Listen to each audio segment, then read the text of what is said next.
Hello and welcome to the programme, which this week comes to you from Dover. So the Brexit negotiations continue, and when Leave Day comes, this town will be on the front line. Many are worried about friction at the border between Dover and the EU. But what exactly is friction? Helen Catt reports. Dover. It's the UK's closest border to continental Europe. We are currently in the EU. That means in terms of customs, crossing the channel is pretty much frictionless. At the moment, we don't know what a future trade deal with the EU will look like, or if there'll be any special deal at all. But the government has said it wants to keep trade as frictionless as possible. So I'm going to find out exactly what we mean by friction. Many countries outside the EU, like Norway and Canada, have very different deals, which affects trade in different ways. But for the sake of arguments, we're going to find out about the deal currently enjoyed by Switzerland.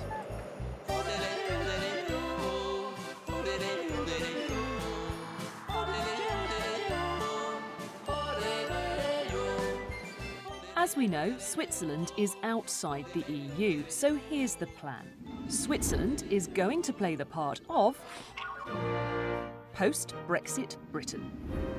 Basel is going to play the part of Dover. We're going to export some goods from post-Brexit Britain through Dover into the EU. Now, it's obviously not an exact analogy. For instance, Switzerland is outside the customs union, but inside the single market. Under current government plans, we'd be out of both. But the question is, how much friction will we see?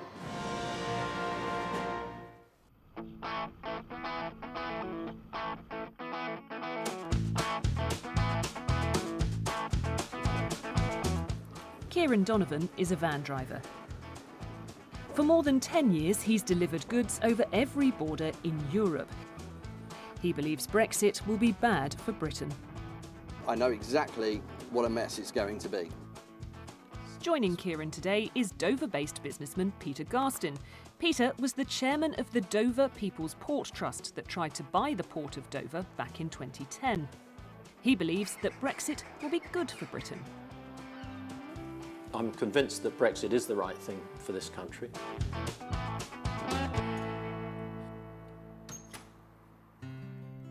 Peter and Ciaran meet up in Turbental, just outside Zurich.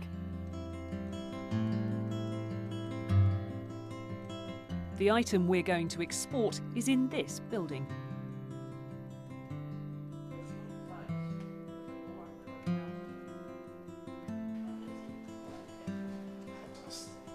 Thank you. Approval.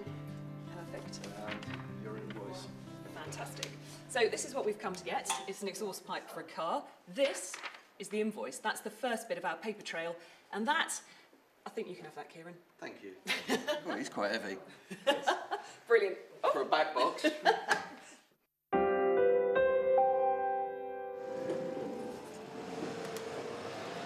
Right.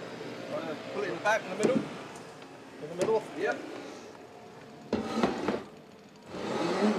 Right. Off we go. Well, so far, so frictionless. Or not quite. We did have to do a bit of paperwork before we could get this invoice. To export this exhaust pipe, we had to employ a customs agent. It's their job to ensure that all the paperwork is correct and all the relevant fee and tariffs have been paid before we can cross the border into the EU. And that's where we're off to now, ready to cross the border tomorrow with our load.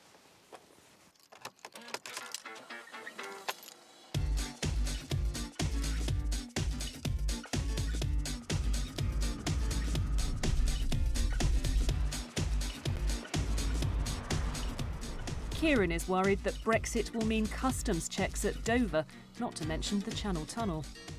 If the government came up with some harebrained plan to ease the excess trucks by clearing customs and using Dover as a clearance facility, right, you would actually fill up the entire port of Dover in 3 hours. What's the solution to that, Peter? It can be solved. It won't work with the current customs clearance systems without complete automation. You can't automate customs because if you go back to the original argument... You can't automate the search of vehicles, no, but you can automate the documentation. In the same way as, 20 years ago you had to have a paper airline ticket. Oh no, some customs is already electronic. Yeah. For instance, if you go into Norway, it's already electronic, but the only electronic part of your customs is literally placing your transit document under a scanner and scan it upon entry. Yeah. You've still got to physically go into an agent to collect those papers in the first place. Our customs agent is in Basel. Should I put Basel into the sat-nav?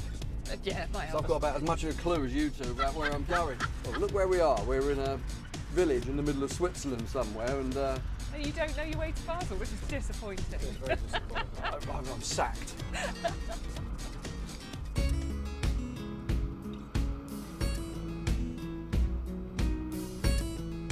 Customs agents still lie at the heart of the import-export business for trade to and from non-EU countries. But because we haven't needed them for trading within the EU, the number of them in the UK has drastically reduced, leading to a possible shortfall of several thousand brokers. We arrive at our customs agent in Basel, which, remember, is playing the part of Dover.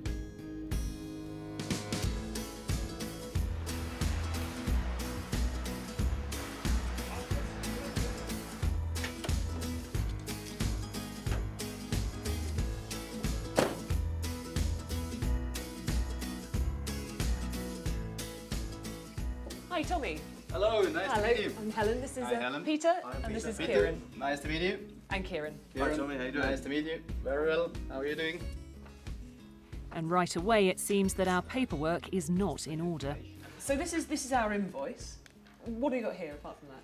Yeah, what it is, it's what we had to do is we had to actually get in contact with that company. It's surely a very professional company, but in actual fact, we've noticed that the paperwork is not 100% correct. What sort of thing has to be on it to make sure that it will tick all the boxes for export? Yeah, what we need is, we need obviously a value of the goods. We need, in actual fact, a tariff heading, which was not completed on there, for example. We had to ask our customs brokers here in-house to actually get us a tariff heading for that exhaust. And we were also actually missing the weight. If there's problems on this pro forma invoice, this means I'm going to be delayed when collecting my documents because you can't process them.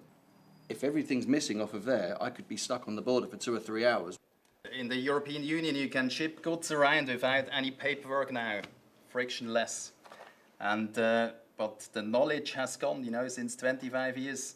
A lot of companies, they are not producing proper paperwork for customs, and that's potentially a huge problem when you have to start doing customs entries again in Dover.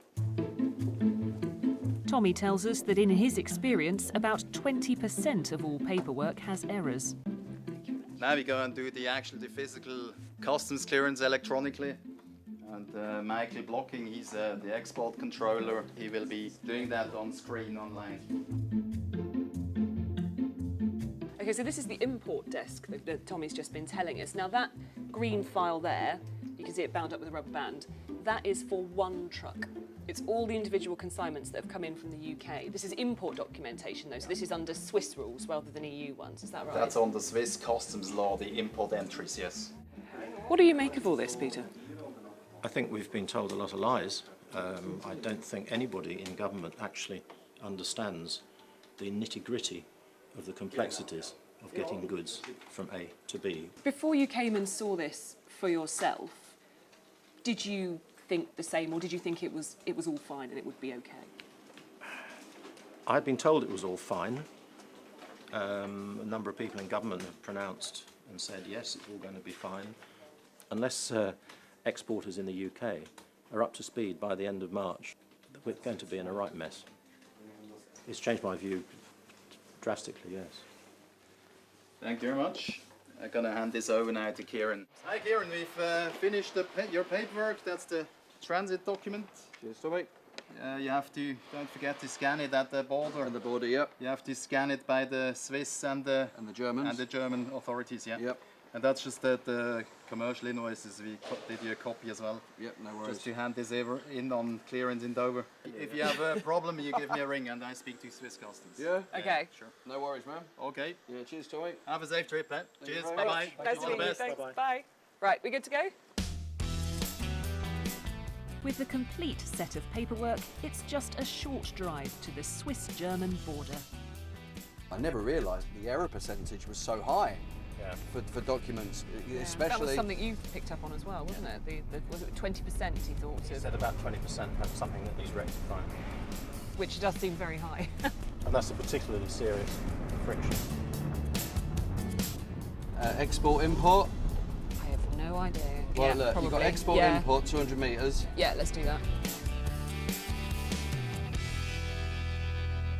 Well, we're here. We've reached the Swiss-German border. Germany is, in fact, just a few metres that way. And the press team have been giving us some stats and facts about what goes on here. Now, Ciaran would usually be over there, where all the trucks that you can see kind of going through the border pretty smoothly. But we want to get a closer view of what happens to trucks passing through the border, so we head into one of the checkpoint booths. So you make here the Swiss check, and afterwards you make the German check. But you just have to scan in the paper. Percentage of it. What would you say then? There'll be people who watch this and say, look, you know, a few hours in a van with Ciaran and he's brainwashed you in Project Fear. As a Brexit supporter, what would you say? I would say that I think we are still right to leave the European Union because we don't want a political union, but the free trade is important to us. I've been on the other side over there for 5 hours because the cost of the goods have been questioned. It does happen. It's the luck of the draw. You'll be through in 20 minutes, you'll be through in 10 hours. You know, you don't know. Politicians, I think, need to educate themselves more on how trade actually flows. At this point, our analogy of an export from a post-Brexit Britain through Dover breaks down a little. Ciaran only needs transit documents at this border because Germany is not his final destination. But today there are no queues, and once his documents are checked by Switzerland and Germany, he sails through. So what friction have we seen? Well, there's been a lot of paperwork, and that has taken time. We've also had to pay our customs agents around £150. And when Ciaran got back to Dover, the final destination for his goods from outside the EU, he was hauled in for what's known as a Route 1 paperwork inspection, which saw him delayed for over an hour. So we've got our exhaust pipe across the border. Certainly one thing I've learned from this process has been how important customs agents are to importing and exporting for countries outside the EU. What we've also learned is if the UK government truly wants frictionless trade after Brexit, well, potentially there's a long journey ahead.